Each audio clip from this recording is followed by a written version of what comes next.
Hello বন্ধুরা, তোমাদের সবাইকে রিকোয়েস্ট রইল, প্লিজ আমার সব ভিডিওগুলো দেখো আর সাপোর্ট করো। তো দেখো, আমি সকালে স্নান সেরে রেডি হয়ে গিয়েছি। আমাকে কেমন লাগছে প্লিজ কমেন্ট সেকশানে জানিও। আজ দাদার বিয়ের পরের দিন, দাদা বৌদিকে নিয়ে আসছে, তাই আমরা সবাই অপেক্ষা করছি। বাড়ির গেটে ঢোকার মুখে একটা রিচুয়াল আছে আমাদের, যেটা হলো দুধ ফোটানো হবে। আর যখন দুধ উতলাবে তখন দাদার জাঁতি আর বৌদির কাজললতা দিয়ে দুজনকেই একসাথে দুধের হাঁড়ি উল্টে দেবে। তো দেখো বন্ধুরা, বরণের পর্ব শুরু হয়ে গিয়েছে। তোমরা প্লিজ কোথাও যেও না, আমার ফুল ভিডিও দেখো। আশা করছি তোমাদের খুব ভালো লাগবে।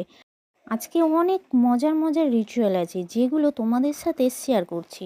বিভিন্ন বর্ণের মানুষের বিভিন্ন রিচুয়াল থাকে, আমাদেরও আছে। বরণের পর রয়েছে একটি মজার রিচুয়াল। দাদা বৌদির রুমে ঢুকবে, তার আগেই কয়েকজন রুমের দরজা বন্ধ করে দিয়েছে। দাদা টাকা দিলে দেন দরজা খুলবে, তাদের ডিমান্ড পূরণ করতে হবে। তো এখন বড়দের প্রণামটা সেরে নিতে হবে। তো ফার্স্ট আমার বাবাকে প্রণাম করছে, দেন আমাদের ঠাকুর মন্দিরে প্রণাম করছে। আমাদের বাড়িতে একটা রিচুয়াল আছে, দেখতে পাচ্ছ তোমরা, ভাত আর কয়েক রকম তরকারি রেডি করা হয়েছে। তো ভাত তরকারি নতুন বৌদিকে দেখিয়ে জিজ্ঞাসা করা হচ্ছে, খালি সংসার নাকি ভরা সংসার? তো বৌদি বলবে ভরা সংসার। একটা দারোয়ান চেয়ারে বসে আছে আর একটা দারোয়ান দাঁড়িয়ে আছে, ভিতরে ঢুকতে দিচ্ছে না। ভিতরে 2 থেকে 3 জনও আছে। এরা দুজন হচ্ছে হেড। 5,000 টাকা ডিমান্ড করেছে। দাদা বলছে 3,000 টাকা দেবে, তবুও হবে না, 5,000 টাকাই দিতে হবে। দাদার সাথে দর কষাকষি চলছে। আমরা সবাই বলছি 3,000 টাকা নিতে, তবুও ওরা দুজন কথা শুনছে না।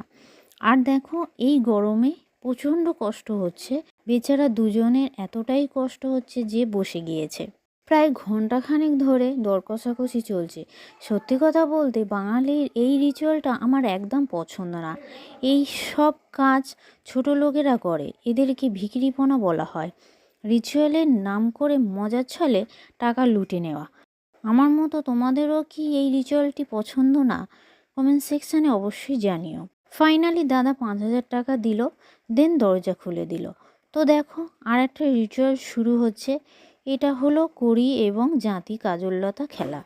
এই খেলাটি খুব মজার খেলা। এখানে একটা ছোট্ট পুকুর মতো করা হয়েছে, আর দেখো চারদিকে কলা গাছ পুঁতে দেওয়া হয়েছে, এটাকে বলা হয় কলা পুকুর। সাথে কিছুটা জল ঢেলে দেওয়া হয়েছে। এখানে খেলার নিয়মটা বলে দিই তোমাদের।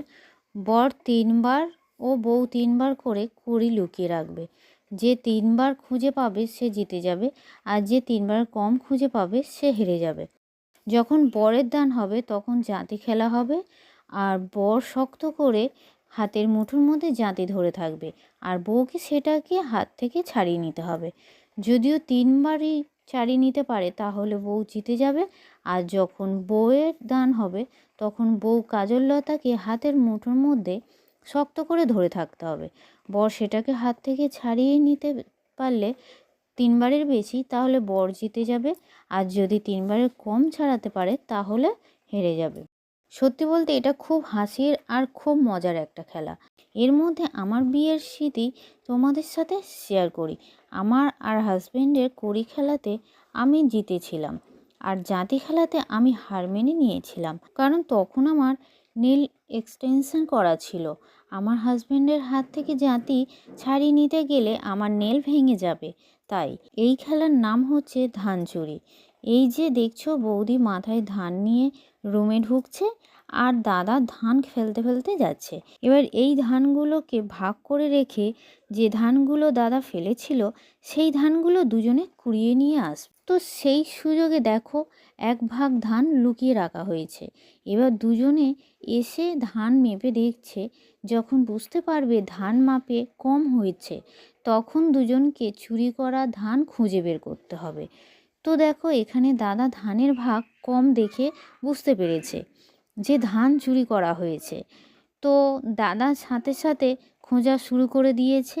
তোমরা দেখতে পাচ্ছ কিভাবে চিরুনি তল্লাশি করছে। যদি দাদা ধান না পায় তাহলে এই ধান চুরির খেলায় হেরে যাবে, আর পেয়ে গেলে জিতে যাবে। তো দেখো, ফাইনালি দাদা ধান খুঁজে পেয়েছে। তার মানে দাদা বৌদি ধান চুরির খেলায় জিতে গেল।